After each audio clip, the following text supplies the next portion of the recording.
Jai Anjaneya. Welcome to Mahabala studio. ನಿನ್ನ ಜೊತೆ ನನ್ನ ಕತೆ ಕನ್ನಡ ಸೀರಿಯಲ್ದು ಇವತ್ತಿನ ರಿವ್ಯೂ ಏನಪ್ಪ ಅಂದರೆ, ಟಿಫನ್ ಆದಮೇಲೆ ಸ್ಟೇಷನ್ಗೆ ಹೋಗುವಾಗ ಟೀ ಶಾಪ್ಗೆ ಡ್ರಾಪ್ ಮಾಡ್ತೀನಿ ಅಂತ ಅಜಿತ್ ಭೂಮಿಗೆ ಹೇಳ್ತಾನೆ. ಮದುವೆ ಫಸ್ಟು ಟೀ ಶಾಪ್ ನಡೆಸ್ತಿದ್ದೋಕೆ ಇವಾಗ ಬೇಕಾ ಅಂತ ನಿಂಗವ್ವ ಕೇಳ್ತಾರೆ. ಭೂಮಿ ಸ್ವಾಭಿಮಾನಿ ಅಂತ ಅಜಿತ್ ಹೇಳ್ತಾನೆ. ನಾನು ಹಾಗೇ ಇದ್ದೆ ಅಂತ ನಿಂಗವ್ವ ಫ್ಲ್ಯಾಶ್ ಬ್ಯಾಕ್ಗೆ ಹೋಗ್ತಾರೆ. ನಿಂಗವ್ವ ಮನೆಗೆ ಬಂದಿದ್ದಾರೆ, ಅವ್ರನ್ನ ನೋಡ್ಕೋ ರೆಸ್ಪಾನ್ಸಿಬಿಲಿಟಿ ಇದೆ.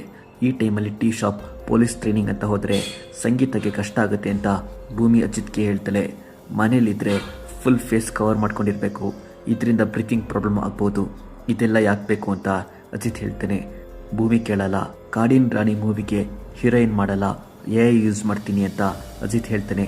ಭೂಮಿ ಟೀ ಶಾಪ್ಗೆ ಬರೋದಕ್ಕೆ ಒಪ್ಕೊಂತಾಳೆ. ಅಷ್ಟರಲ್ಲಿ ಒಂದು ಎಡ್ವರ್ಟ್ ಆಗಿದೆ. ನಿಂಗವ್ವ ಭೂಮಿ ಮತ್ತು ಮನಸ್ವಿನಿನ ಒಟ್ಟಿಗೆ ನೋಡಬೇಕು ಅಂತ ಹೇಳ್ತಿದ್ದಾರೆ ಅಂತ ಸಂಗೀತ ಬಂದು ಹೇಳ್ತಾರೆ. ಏನ್ ಮಾಡ್ತೀಯ ಇವಾಗ ಅಂತ ಸತ್ಯ ಅಜಿತ್ನ ಕೇಳ್ದಾಗ ಐಡಿಯಾ ಸಿಕ್ತು ಅಂತ ಅಜಿತ್ ಹೇಳ್ತಾನೆ. ಸತ್ಯ ಆಗಲ್ಲ ಅಂದ್ರೂ ಅಜಿತ್ ಫೋರ್ಸ್ ಮಾಡ್ತಾನೆ. ನಿಂಗವ್ವ ಬರ್ತಿದ್ದಾರೆ ಅಂತ ಹೇಳಿ ಸತ್ಯಗೆ ಸ್ಯಾರಿ ಹಾಕಿಸಿ ಅಜಿತ್ ಜೊತೆ ಬೈಕಲ್ಲಿ ಕಲಿಸ್ತಾರೆ. ಭೂಮಿ ಎಲ್ಲಿ ಅಂತ ನಿಂಗವ್ವ ಭೂಮಿನ ಕೇಳ್ತಾರೆ. ಅಜಿತ್ ಜೊತೆ ಹೋಗ್ತಿರೋದನ್ನ ಭೂಮಿ ಅಲಿಯಾಸ್ ಮನಸ್ವಿನಿ ತೋರಿಸ್ತಾಳೆ. 1 ನಿಮಿಷ ಬೇಗ ಬರಬೇಕಾಗಿತ್ತು ಅಂತ ನಿಂಗವ್ವ ಹೇಳ್ತಿರ್ತಾರೆ. Police officer Ajit robbery case ಬಗ್ಗೆ ವಿಚಾರಿಸ್ತಿರ್ತಾನೆ. ನೆಕ್ಸ್ಟ್ ವೀರಣ್ಣ ಕೇಸ್ ಬಗ್ಗೆನೂ ಕೇಳ್ತಿರ್ತಾನೆ. ಅಪ್ಕಮಿಂಗ್ ಸೀನ್ ಸಖತ್ ಇಂಟ್ರೆಸ್ಟಿಂಗ್ ಇದೆ. ಫಾರ್ ಮೋರ್ ಅಪ್ಡೇಟ್ಸ್ ಮಹಾಬಲ ಸ್ಟುಡಿಯೋನ ಸಬ್ಸ್ಕ್ರೈಬ್ ಮಾಡಿ. ಜೈ ಆಂಜನೇಯ.